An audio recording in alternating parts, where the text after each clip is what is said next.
Maharashtra. Basic principles of organic chemistry one of the most important topics है आपके class 11th को, और मुझे पता है आप ये एग्जाम के बिल्कुल एक दिन पहले पढ़ रहे हो। So these are the important articles that you shouldn't miss from basic concept from basic principles of organic chemistry. अभी जब आप ऑर्गेनिक केमिस्ट्री की बात करो तो उसमें सबसे बेसिक और सबसे हार्ड ऑफ ऑर्गेनिक केमिस्ट्री आ जाता है functional group. So let us study the functional group first.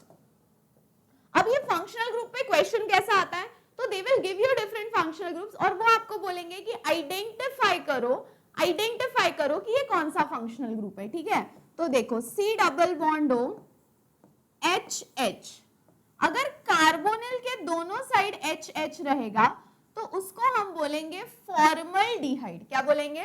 Formaldehyde. C double bond O को बोलेंगे कार्बोनिल, दोनों साइड HH रहा तो वो हुआ फॉर्मल्डिहाइड। अब एक साइड R और एक साइड H रहा तो उसको हम बोलेंगे एल्डिहाइड। उसको हम क्या बोलेंगे? Aldehyde.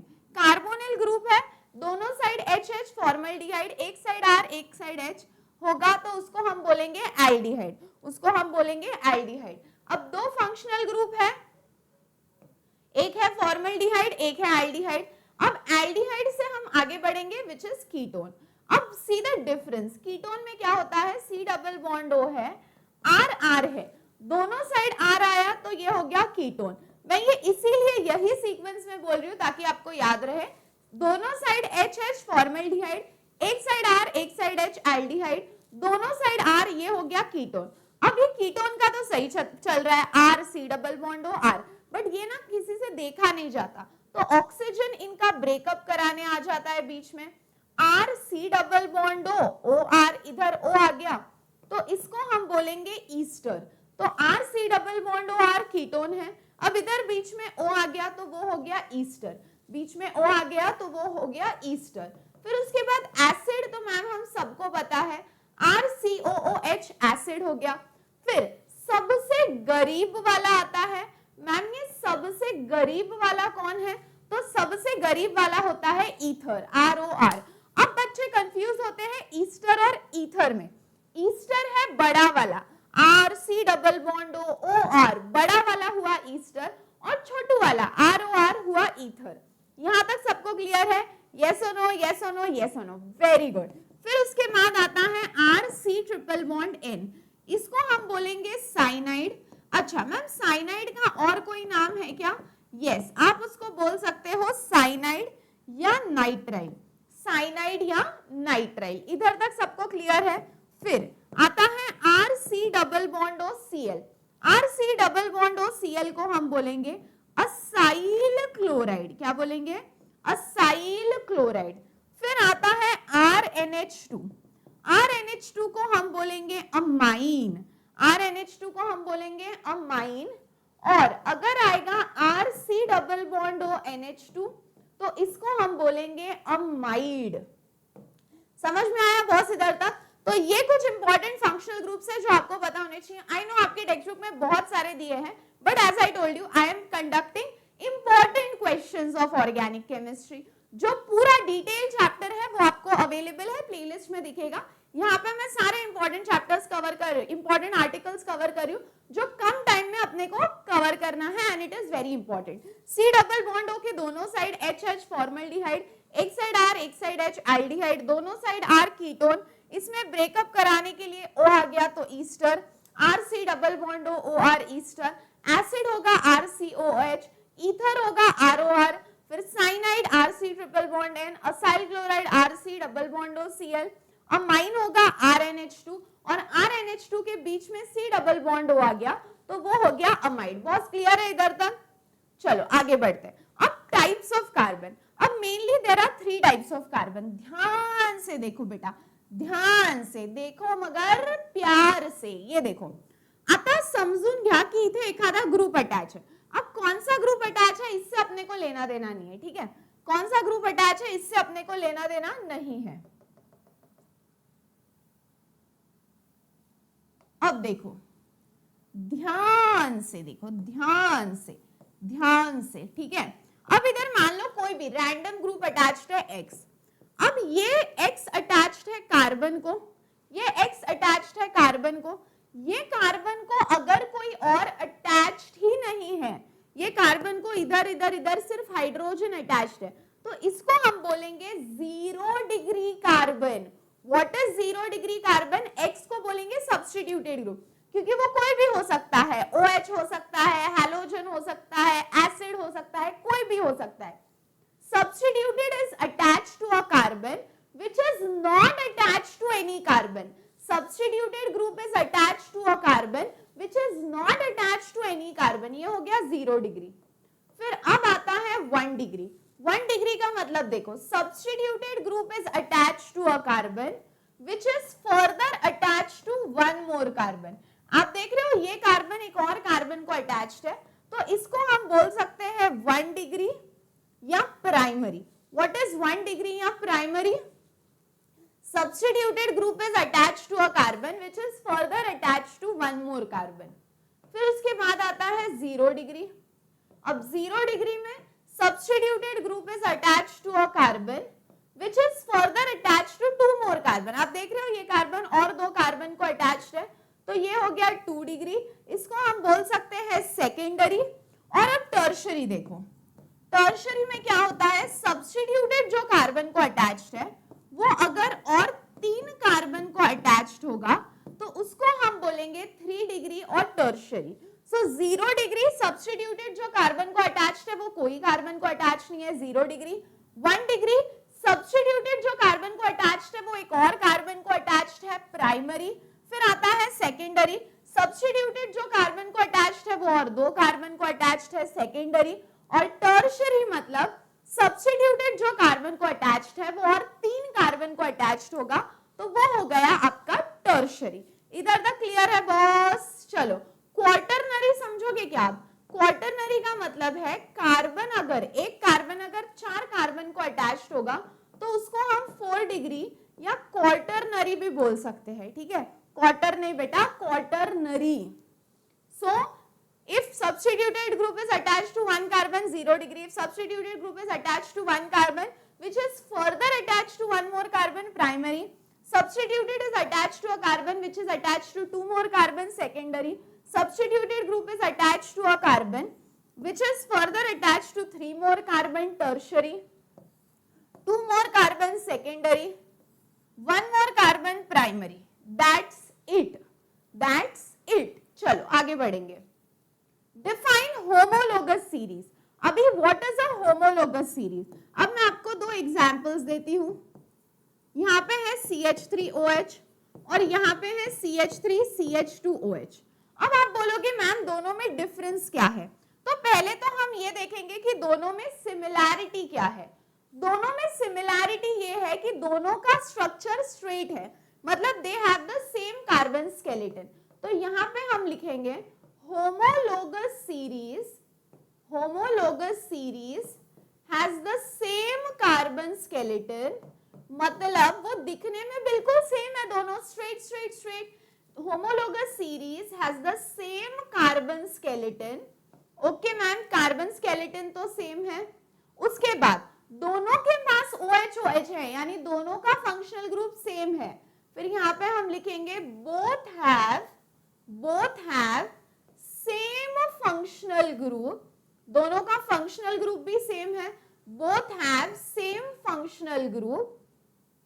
Okay ma'am, functional group same है। अब दोनों में डिफरेंस क्या है? तो बेटा ये दोनों में डिफरेंस है CH2 का। इसमें और इसमें किस चीज का डिफरेंस आया? CH2 का। तो यहाँ पे हम क्या लिखेंगे? But they differ in each other, but they differ from each other, but they differ from each other by consecutive मतलब उसके बाद का, immediately, by consecutive CH2 group। इसको हम बोलेंगे homologous series। ये रही डेफिनेशन और ये रहा एग्जाम्पल।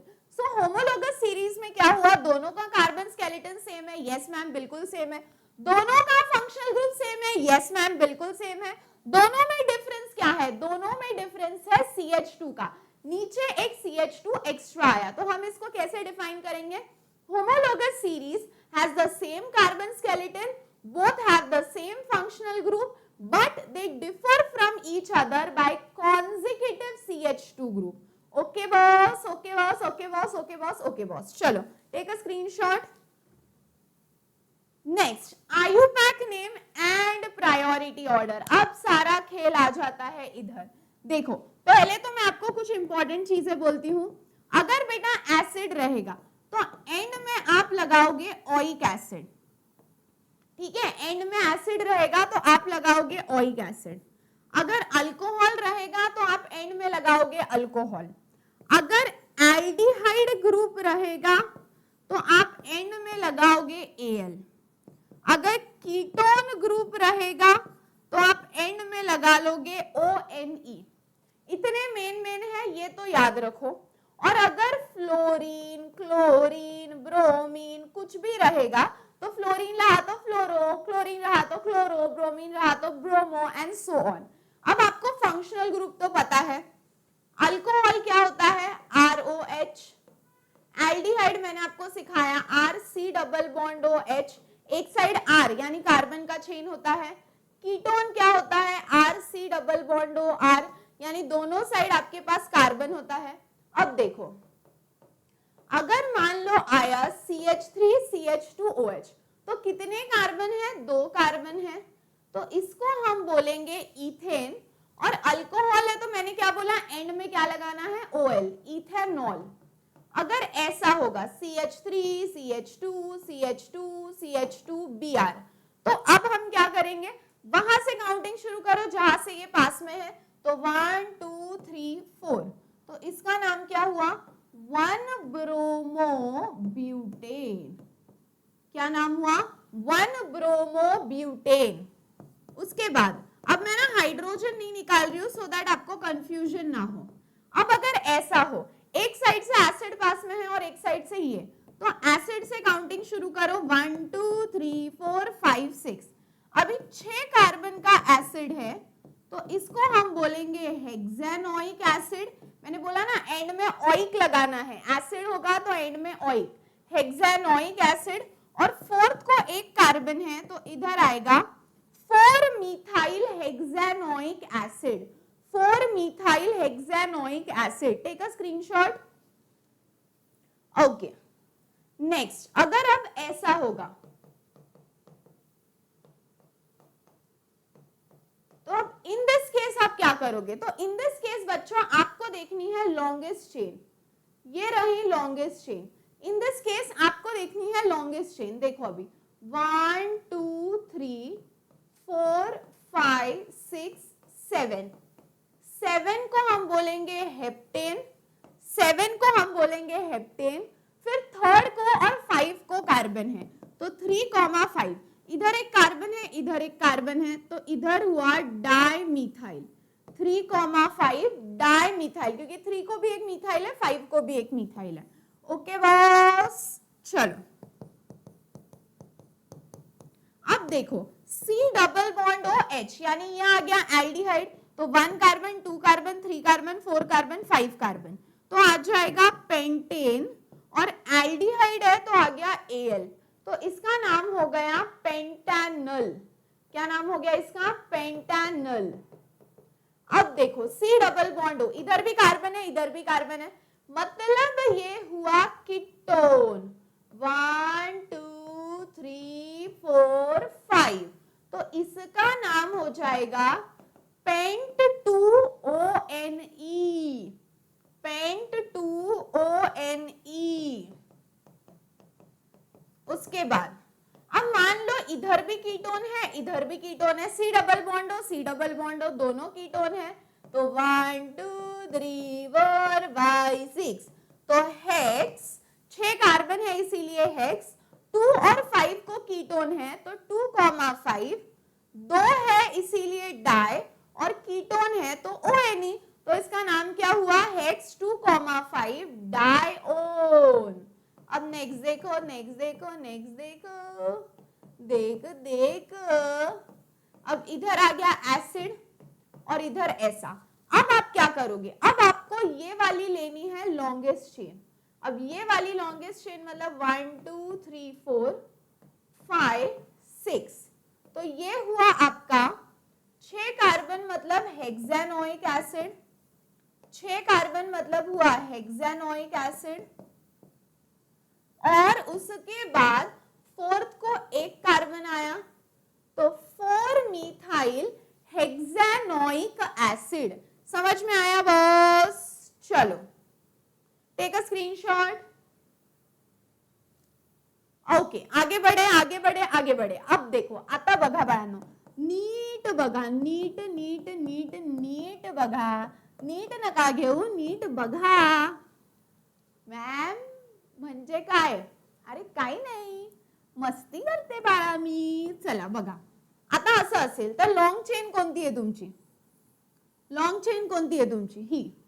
बरोबर आहे बरोबर आहे बरोबर आहे। आता बघा, ब्रोमीन जिथून जवळ आहे तिथून नंबरिंग शुरू करायची। ब्रोमीन इधर से पास में है, 1 2 3 4 5 6 7, 7 को हम बोलेंगे heptane. Okay ma'am okay ma'am okay ma'am, heptane. अभी 3 को ब्रोमीन है और 5 को मिथाइल है, तो अल्फाबेटिकली देखना, बी फॉर ब्रोमीन पहले आता है या M for methyl? B for bromine, तो हम लिखेंगे 3 ब्रोमो, 5 को एक कार्बन है तो 5 मिथाइल हेप्टेन। समझ में आया क्या बॉस? चलो नेक्स्ट नेक्स्ट नेक्स्ट। अब इधर है एसिड और इधर है ब्रोमीन। फिर से $100 मिलियन का सवाल, मैम एसिड को प्रायोरिटी दे या ब्रोमीन को? तो बेटा प्रायोरिटी देना है एसिड को, तो वहां से नंबरिंग शुरू करो जहां से एसिड पास में है। तो 6 कार्बन का एसिड मतलब हेक्सानोइक एसिड, और ये लगा है 5 को ब्रोमीन, तो 5 ब्रोमो हेक्सानोइक एसिड।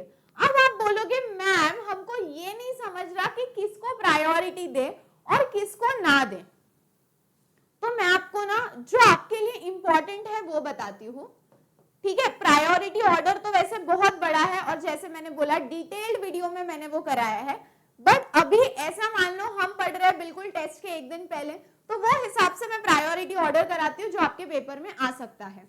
एसिड आता है, फिर उसके बाद आता है एल्डिहाइड, फिर उसके बाद आता है कीटोन, फिर उसके बाद आता है अल्कोहल, फिर उसके बाद आता है अमाइन, फिर उसके बाद आता है हैलोजन। हैलोजन मतलब फ्लोरीन, क्लोरीन, ब्रोमीन, आयोडीन, और उसके बाद आता है अल्काइल ग्रुप। अब ये अल्काइल ग्रुप क्या होता है? मिथाइल, इथाइल, प्रोपाइल वगैरह। तो ये वाले जो है ये मेन वाले हैं जो आपको पता होने ही चाहिए, जो आपको पता होने ही चाहिए। मतलब मान लो ऐसा एग्जाम्पल दे दिया, यहां से एसिड है और यहां से OH पास में है, तो अब ये सवाल नहीं आना चाहिए कि मैम प्रायोरिटी किसको दे, तो मैंने यहाँ पे मेन वाले लिख लिए हैं। प्रायोरिटी जाएगी एसिड को, 1 2 3 4 5, तो 5 कार्बन का एसिड हुआ पेंटानोइक एसिड। क्या हुआ बेटा? Pentanoic acid. अभी फोर्थ को तो OH है, तो फोर्थ को हम क्या बोलेंगे? तो 4 को अब हम बोलेंगे हाइड्रोक्सी। मैम आपने सिखाया था अल्कोहल को OL बोलना है, तो यस अल्कोहल को OL बोलना है, बट अल्कोहल के साथ अगर कोई दूसरा ग्रुप आता है, ध्यान से सुनो, अल्कोहल को तो OL ही बोलना है, बट अल्कोहल के साथ अगर कोई दूसरा ग्रुप आता है और वो ये तीनों में से कोई है, अल्कोहल के साथ कोई और ग्रुप आता है और वो ये तीनों में से कोई है, तो आपको तब अल्कोहल को हाइड्रोक्सी बोलना है। Only in that case you have to call hydroxy, जब अल्कोहल के साथ फंक्शनल ग्रुप आएगा, बट ये तीनों में से अगर एक आया तभी हाइड्रोक्सी बोलना है, नहीं तो बिंदास से आप उसको क्या बोल सकते हो? OL। ओके, बढ़े आगे, चलो चलो चलो चलो चलो चलो। अब देखो, अब इधर आ गया कीटोन और इधर आया OH। अब प्रायोरिटी किसको दे, देखो प्रायोरिटी ऑर्डर, यस कीटोन को आपको कीटोन से नंबरिंग शुरू करनी है, तो 1 2 3 4 5 6, तो ये हो गया हेक्स 2 ONe। अब मैम अल्कोहल को OL बोले या हाइड्रोक्सी बोले, तो देखो अल्कोहल के ऊपर है कीटोन, और मैंने क्या बोला, अगर अल्कोहल के साथ जो ग्रुप आता है अगर ऊपर का कोई आया तो हाइड्रोक्सी बोलना है, तो कीटोन ऊपर है ना उसके, तो अब हम इसको बोलेंगे 6 hydroxy hexanoic acid, 6 hydroxy hexanoic acid. Okay boss, okay boss, चलो चलो चलो चलो, अब ये आया एल्डिहाइड, इधर एक ब्रोमीन इधर एक ब्रोमीन, आपको ऑफ कोर्स एल्डिहाइड को प्रायोरिटी देनी है, आपने अभी तक ग्रुप वो ब्रेक लिया होगा, 1 2 3 4 5 6 होगा तो उसको हम बोलेंगे हेक्सानल, और फोर्थ को और फिफ्थ को ब्रोमीन है, तो 4,5 डाइब्रोमो हेक्सानल, 4,5 डाइब्रोमो हेक्सानल। अब देखो ये भी एसिड है, C डबल बॉन्ड OH लिख लो या COOH लिख लो, दोनों का मीनिंग तो एसिड ही होता है, तो अब इसका नाम क्या होगा, 1 2 3 4 5 6। आप बोलोगे मैम नंबरिंग यहां से क्यों नहीं शुरू की, अरे कहीं से भी करो, 1 और 6 ही आने वाला है। अब इसका नाम देखो क्या होगा, हेक्स 1,6 डाइओइक एसिड, क्या नाम हुआ बेटा इसका, हेक्स 1,6 डाइओइक एसिड। अब ये देखो ऐसा होगा। अब ब्रोमीन लॉन्गेस्ट चेन सिलेक्ट कर लो पहले, ये रही आपकी लॉन्गेस्ट चेन, वेरी गुड। अब 1 2 3 4 5 6 7 8, अभी 8 अगर रहेगा तो ये हो गया ऑक्टेन, यस। फिर फोर्थ को ब्रोमीन है तो 4 ब्रोमो, ओके मैम।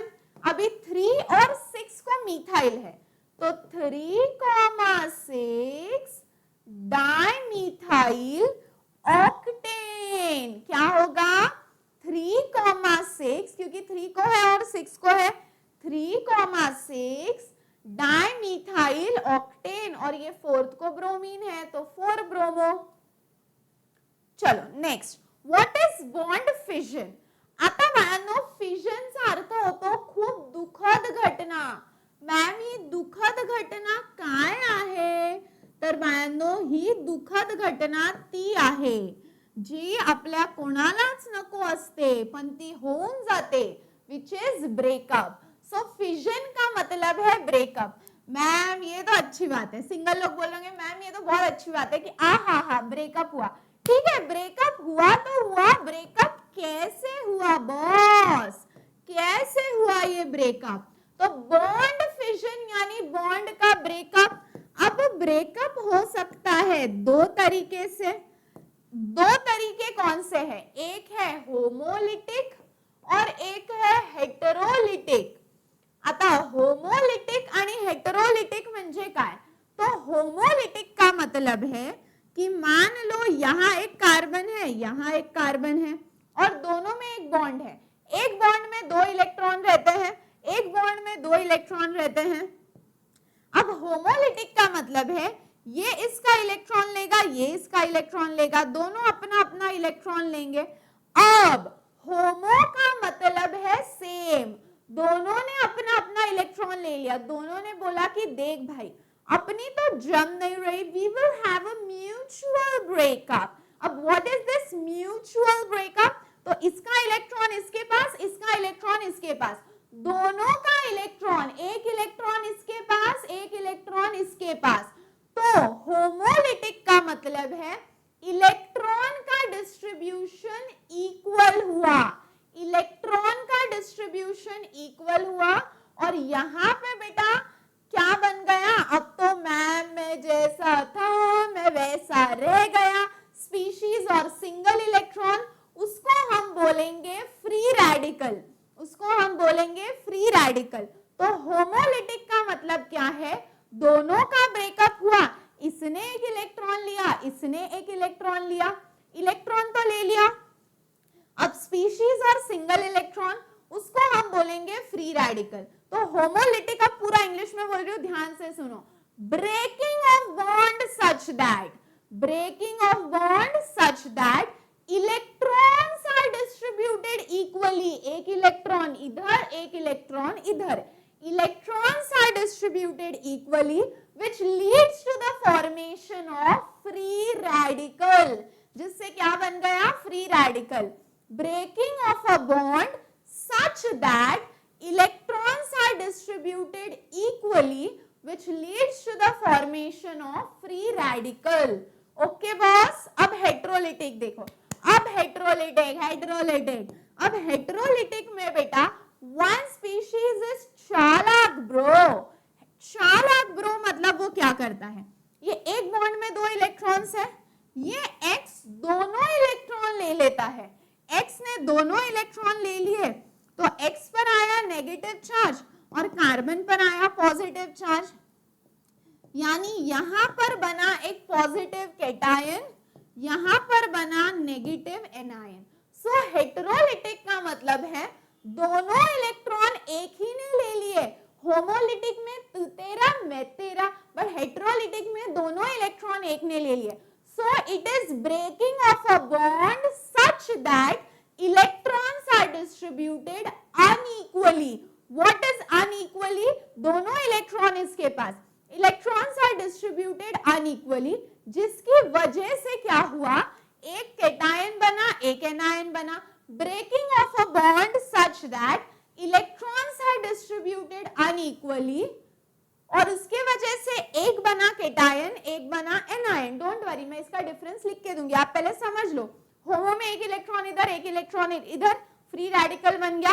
हेटेरो में इस पे पॉजिटिव, इस पे नेगेटिव, एक कैटायन बन गया, एक एनायन बन गया। बड़े बेटा आगे चलो, अब ऑर्डर ऑफ रिएक्टिविटी।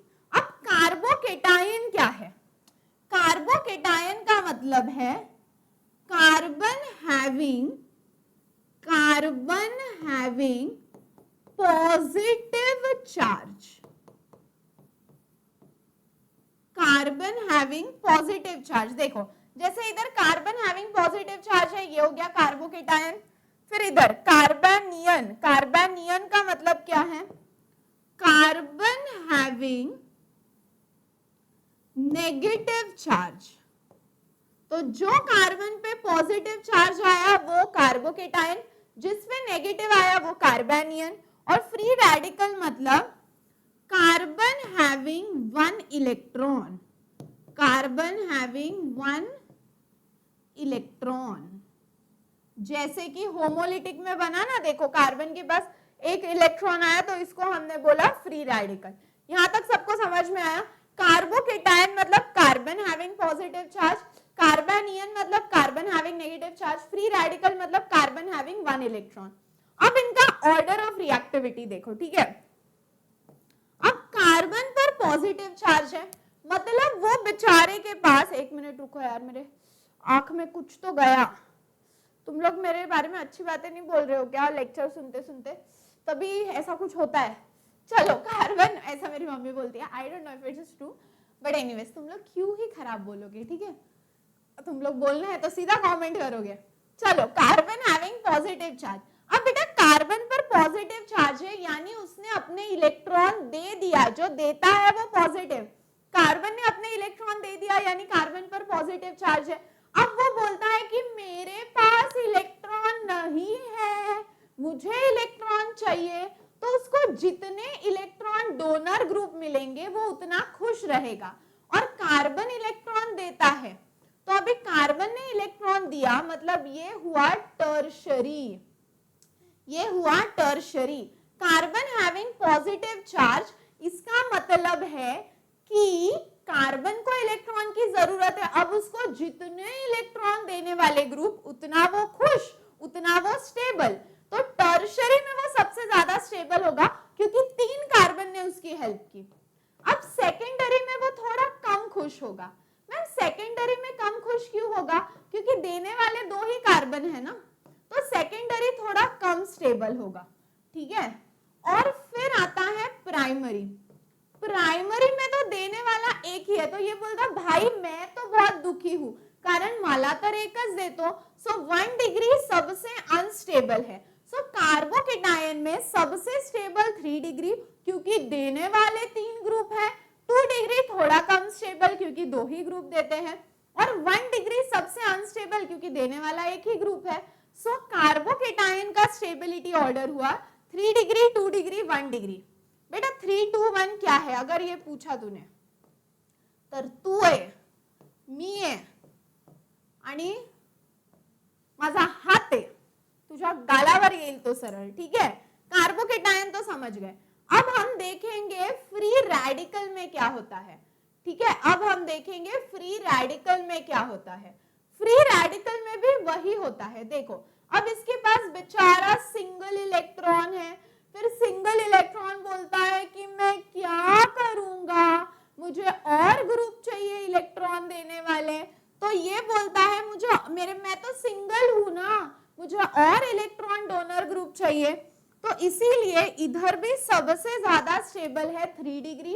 क्यों? क्योंकि उसको और देने वाले ग्रुप चाहिए। 2 ग्रुप होंगे तो वो थोड़ा कम स्टेबल, और 1 ग्रुप होगा तो बिल्कुल अनस्टेबल। तो फ्री रेडिकल का भी वही ऑर्डर है, 3 डिग्री, 2 डिग्री, 1 डिग्री। समझ में आया इधर तक? Very good. अब आते हैं कार्बेनियन के पास। आपको पता है कार्बेनियन क्या है? कार्बेनियन का मतलब है कार्बन हैविंग नेगेटिव चार्ज। अब बेटा उसके पास नेगेटिव चार्ज ऑलरेडी है। अब अगर नेगेटिव वाले और ग्रुप रहेंगे, इलेक्ट्रॉन देने वाले और ग्रुप आएंगे, तो इलेक्ट्रॉन इलेक्ट्रॉन में झगड़ा होगा, रिपल्शन होगा। तो वो बोलता है जितने कम ग्रुप उतनी कम भसड़, क्योंकि मेरे पास तो ऑलरेडी नेगेटिव चार्ज है। तो इसमें सबसे स्टेबल होता है प्राइमरी, फिर सेकेंडरी और फिर टर्शियरी। तो इसका ऑर्डर क्या हुआ? 1 डिग्री, 2 डिग्री और फिर आता है 3 डिग्री। कार्बोकेटायन का 3 to 1, फ्री रेडिकल का भी 3 to 1, लेकिन कार्बेनियन का होता है 1 2 3। Take a screenshot. Okay, what are the types of reagent? ये इंपॉर्टेंट है। देखो अभी मतलब सभी इंपॉर्टेंट है, ऐसे ये लेक्चर ही इंपॉर्टेंट लेक्चर है। अब ये है ए, ये है बी और ये है पी प्रोडक्ट। अभी जो रिएक्ट करता है बेटा, ये देखो दोनों को मिलके प्रोडक्ट बनाना है।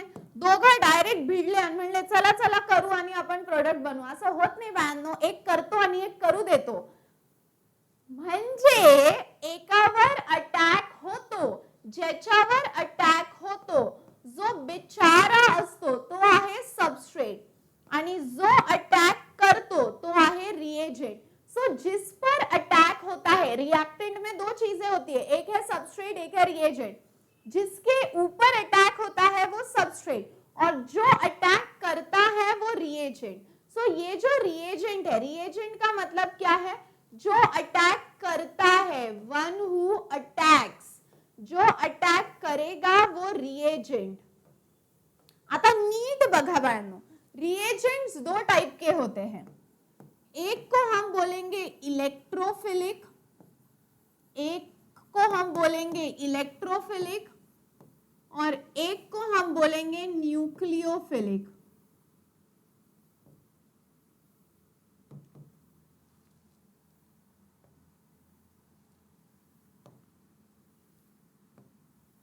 इलेक्ट्रोफिलिक, न्यूक्लियोफिलिक, ठीक है। अब ये इलेक्ट्रोफिलिक क्या है और न्यूक्लियोफिलिक क्या है? इलेक्ट्रोफाइल, इलेक्ट्रो का मतलब है इलेक्ट्रॉन, फाइल का मतलब है लविंग। अब वो इलेक्ट्रॉन से क्यों प्यार करते हैं? इलेक्ट्रोफाइल इलेक्ट्रॉन से क्यों प्यार करता है? क्योंकि उसके पास इलेक्ट्रॉन ही नहीं है। आपल्याला त्याच गोष्टीची किंमत असते जी आपल्याकडे नसते, अपन वही चीज को वैल्यू करते हैं जो अपने पास नहीं है। तो वो इलेक्ट्रॉन से गुच्ची गुच्ची गुच्ची प्यार करता है क्योंकि उसके पास इलेक्ट्रॉन नहीं है। तो यहाँ पे हम लिखेंगे It is electron deficient. It is electron deficient. What do you mean by electron deficient? उसके पास इलेक्ट्रॉन नहीं है, तो ये हुआ उसका opposite. It is electron rich. It is electron rich. अब बेटा जिसके पास इलेक्ट्रॉन नहीं होता है उसको हम बोलते हैं कि वो एसिड है. एसिड का मतलब है खराब. खराब मतलब उसके पास कुछ है ही नहीं. तो it is a Lewis acid. यहां पे हम लिखेंगे it is a Lewis base. समझ में आया इधर तक? परफेक्ट. आता बाळांनो मला एक सांगा, ये इलेक्ट्रॉन को देखकर अट्रैक्ट होता है. ये इलेक्ट्रॉन मतलब नेगेटिव चार्ज को देखकर अट्रैक्ट होता है. अगर ये नेगेटिव को देखकर अट्रैक्ट होता है तो ये खुद कैसा है? पॉजिटिव. तो यहाँ पे हम लिखेंगे it is positively charge. It is positively charge. क्यों? क्योंकि वो नेगेटिव को देख के अट्रैक्ट होता है. नेगेटिव को देख के अट्रैक्ट होता है मतलब वो खुद पॉजिटिव है. फिर ये हो गया उसका opposite. It is negatively charge. समझ में आया बॉस? Okay done. उसके बाद अब इसको तो इलेक्ट्रॉन चाहिए, तो ये कौन सी जगह अटैक करेगा? जहां पे ज्यादा इलेक्ट्रॉन है. तो यहां पे हम एक पॉइंट क्या लिख सकते हैं? It attacks on electron rich centre. क्योंकि उसको तो इलेक्ट्रॉन चाहिए ना, तो ये कहां अटैक करेगा? इलेक्ट्रॉन जहां पे ज्यादा है. It attacks on electron rich centre. और ये कहां पे अटैक करेगा? जहां पे इलेक्ट्रॉन नहीं है, क्योंकि उसके पास तो ऑलरेडी नेगेटिव चार्ज है. तो यहां पे हम लिखेंगे it attacks on electron deficient centre. ये हो गए 4 पॉइंट. और एक लास्ट पॉइंट आएगा एग्जाम्पल का. इसका एग्जाम्पल लिख लो BF3 या AlCl3. और इसका एग्जाम्पल लिख लो chlorine minus F minus etcetera. समझ में आया क्या बॉस? चलो 4 पॉइंट एक एग्जाम्पल. इलेक्ट्रॉन डेफिशिएंट, उसके पास इलेक्ट्रॉन ही नहीं है. इलेक्ट्रॉन रिच, बहुत इलेक्ट्रॉन है. अब जिसके पास इलेक्ट्रॉन नहीं रहते उसको हम ल्यूइस एसिड बोलते हैं. It is Lewis acid. इसके पास है, ये है ल्यूइस बेस. अब ये इलेक्ट्रॉन यानी नेगेटिव चार्ज को अट्रैक्ट करता है, तो ये खुद पॉजिटिव है. It is positively charge. It is negatively charge. फिर इसको इलेक्ट्रॉन चाहिए, तो ये ऑफ कोर्स वहां जाएगा जहां ज्यादा इलेक्ट्रॉन है. तो it attacks on electron rich centre. It attacks on electron deficient centre. और लास्ट है एग्जाम्पल. चलो आगे बढ़े.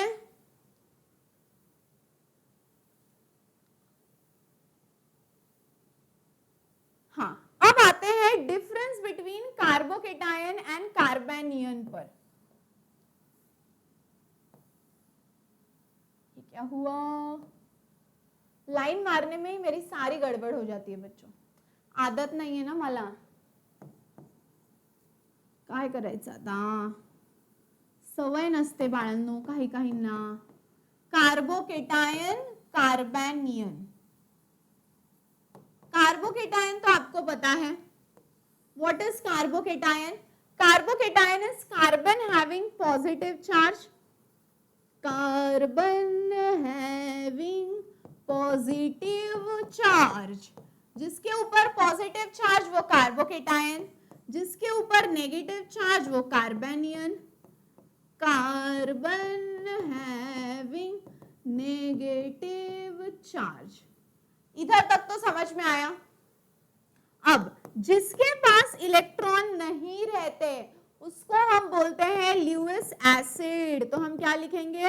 It is Lewis acid. Electrophile के पास भी तो नहीं थे ना इलेक्ट्रॉन, उसको ल्यूइस एसिड ही बोला. और यहाँ पे इट इज ल्यूइस बेस.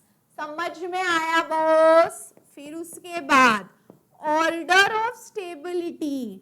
क्या ऑर्डर होगा? तो कार्बोकेटायन का ऑर्डर है 3, 2, 1. 3 डिग्री, 2 डिग्री, 1 डिग्री. और इधर ऑर्डर है 1 डिग्री, 2 डिग्री, 3 डिग्री। समझ में आया boss? Take a water break.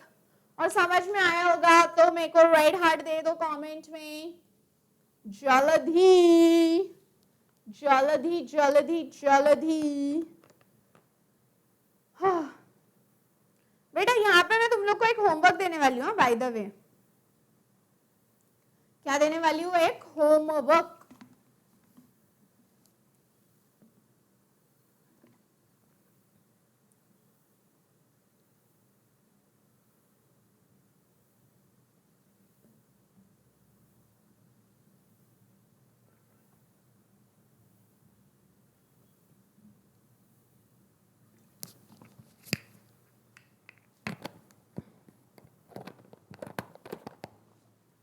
चलो बढ़े आगे। नेक्स्ट, अब बेटा ये जो रहता है ये है sp2 हाइब्रिडाइज, ठीक है, ये है sp2 हाइब्रिडाइज, और ये जो है ये रहता है sp3 हाइब्रिडाइज, ये होता है sp3 हाइब्रिडाइज। फिर उसके बाद इसका ज्योमेट्री कैसा है? It is trigonal planar, it is trigonal planar. और ये कैसा है? It is pyramidal, it is pyramidal. और एक लास्ट पॉइंट, अगर ये ल्यूइस एसिड है तो यहां पे लिखती हूं इट, आप लिख लो, अभी मेरे पास जगह नहीं है ना।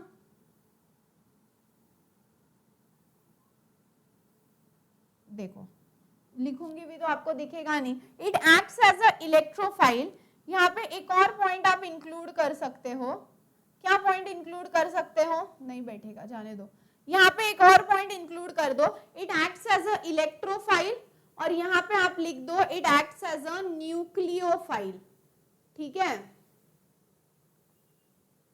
मेहनत से मैंने पीपीटी बनाया, जाने दो, कहाँ बिगाड़ू। तुम समझ गए ना यार।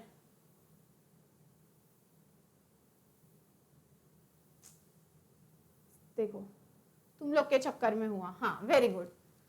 अभी यहाँ पे एक और पॉइंट लिख दो, it acts as a electrophile, it acts as a nucleophile. कितने पॉइंट हो गए? 1 2 3 4 5 और एक और 6, और इधर 1 2 3 4 5 और एक और 6, ठीक है। अगर आप पूछते हो मैम ट्राइगोनल प्लेनर कैसा होता है, तो ये रहा कार्बोकेटायन और ये रहा कार्बेनियन, तो ये है ट्राइगोनल प्लेनर। लिखना है तो लिख लो, ये हुआ ट्राइगोनल प्लेनर और ये कार्बेनियन हुआ पिरामिडल, ठीक है, पिरामिडल। और ये रहा आपका कार्बोकेटायन कार्बेनियन का। हाँ जैसे मैंने बोला कि मैं आपको 2 क्वेश्चन होमवर्क देने वाली हूँ। एक होमवर्क का क्वेश्चन है resonance structure of buta 1,3 diene, दूसरा है resonance of phenol, resonance of phenol, और तीसरा है difference between resonance and inductive, difference between resonance and inductive. ये 3 क्वेश्चंस आपको मैं होमवर्क तो डेफिनेटली दे सकती हूँ, ठीक है। इंपॉर्टेंट तो सारे कराए तो ये तो मैं आपको दे ही सकती हूँ। अब आते हैं आइसोमेरिज्म की तरफ। What is functional group isomerism? अब फंक्शनल ग्रुप आइसोमेरिज्म का मतलब होता है बच्चों कि जो उसका नाम है वही उसमें अलग है। आपको ना एग्जाम में वो लोग एग्जाम्पल देंगे और आपको आइडेंटिफाई करने बोलेंगे, बट मैं आपको पूरा ही बताती हूँ, क्वेश्चन चाहे कैसा भी आए। फंक्शनल ग्रुप आइसोमेरिज्म का मतलब है जो उसका नाम है वही उसमें डिफरेंट है। जैसे देखो मान लो इधर है CH3 CH2OH, कितने कार्बन है बेटा? 2 कार्बन है, कितने हाइड्रोजन है? 3 + 2 5, और इधर का एक 6, और ऑक्सीजन C2H6O, और इधर भी वही होगा CH3O CH3, 2 कार्बन 6 हाइड्रोजन और एक ऑक्सीजन। बट दोनों में डिफरेंस क्या है? इधर फंक्शनल ग्रुप है अल्कोहल, इधर फंक्शनल ग्रुप है अल्कोहल, और इधर फंक्शनल ग्रुप है ईथर। तो मैंने क्या बोला? जो उसका नाम होगा वही उसमें अलग होगा। तो यहाँ पे हम लिखेंगे it has same molecular formula, molecular formula same है, it has same molecular formula but it has, क्या अलग है उसमें, it has different functional group, it has different functional group. So simple है बच्चों। What do you mean by functional group isomerism? दोनों का molecular formula same है but दोनों का फंक्शनल ग्रुप अलग है, जो नाम है वही डिफरेंट है। So this is your functional group isomer, same molecular formula but it has different functional group. उसके बाद चेन आइसोमेरिज्म। अब चेन में भी वही होता है, देखो मान लो ऐसा है CH3 CH2 CH2 CH3। अब ये हो गया ब्यूटेन, बराबर 4 कार्बन और 10 हाइड्रोजन है, और ये देखो CH3 CH CH3। अब इसका नाम हुआ 2 मिथाइल प्रोपेन। अब इसमें क्या हो रहा है, देखो सब कुछ सेम है, नंबर ऑफ कार्बन सेम है, बराबर है, बट डिफरेंट क्या है, इधर मेन चेन में 4 कार्बन आ रहे हैं, इधर मेन चेन में 3 कार्बन आ रहे हैं, तो हम इसको क्या बोलेंगे, it has same molecular formula, it has same molecular formula but different parent chain, but different parent chain. मैंने बोला ना, जो उसका नाम है वही उसमें अलग होगा। फंक्शनल ग्रुप आइसोमर में फंक्शनल ग्रुप अलग था, चेन आइसोमेरिज्म में पेरेंट चेन ही अलग है, इधर 4 कार्बन का, इधर 3 कार्बन का। It has same molecular formula but different parent chain. Next position isomer, आप तो नाम सुन के ही समझ गए होंगे। अब क्या होगा, देखो CH3 CH2 CH2OH, ये हो गया प्रोपेनॉल, और ये हो गया CH3 CH CH3। अब ये हो गया प्रोप 2ऑल। मतलब क्या, सब कुछ सेम है, बस फंक्शनल ग्रुप का पोजीशन अलग है।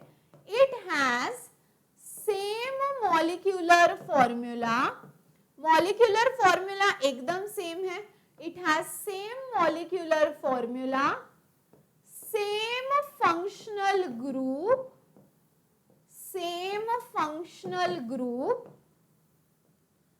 but position of functional group is different, but position of functional group is different। इसको हम बोलेंगे position isomer. Same molecular formula है, सेम फंक्शनल ग्रुप है, बट फंक्शनल ग्रुप का पोजीशन अलग है। समझ में आया बॉस? चलो आगे बढ़े। नेक्स्ट है मेटामेरिज्म। मैम ये थोड़ा अलग लग रहा है। मेटामेरिज्म में देखो, अब मैं आपको लिख के दिखाती हूँ, आप मुझे दोनों का डिफरेंस बताओ। देखो ईथर है CH3 CH2O फिर CH2 CH3, और इधर भी मैं ईथर ही ले रही हूं, बट दोनों में डिफरेंस क्या है, इधर कार्बन का डिस्ट्रीब्यूशन 2-2 करके हुआ है और इधर का कार्बन का डिस्ट्रीब्यूशन 1-3 करके हुआ है, जबकि 2-2 भी 4 है और 1-3 भी 4 है।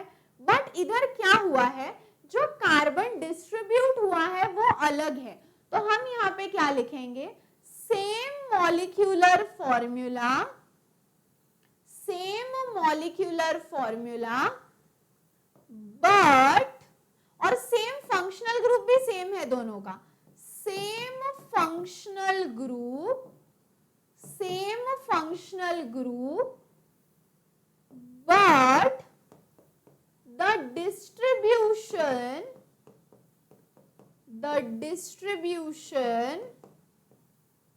of carbon beside the functional group is different।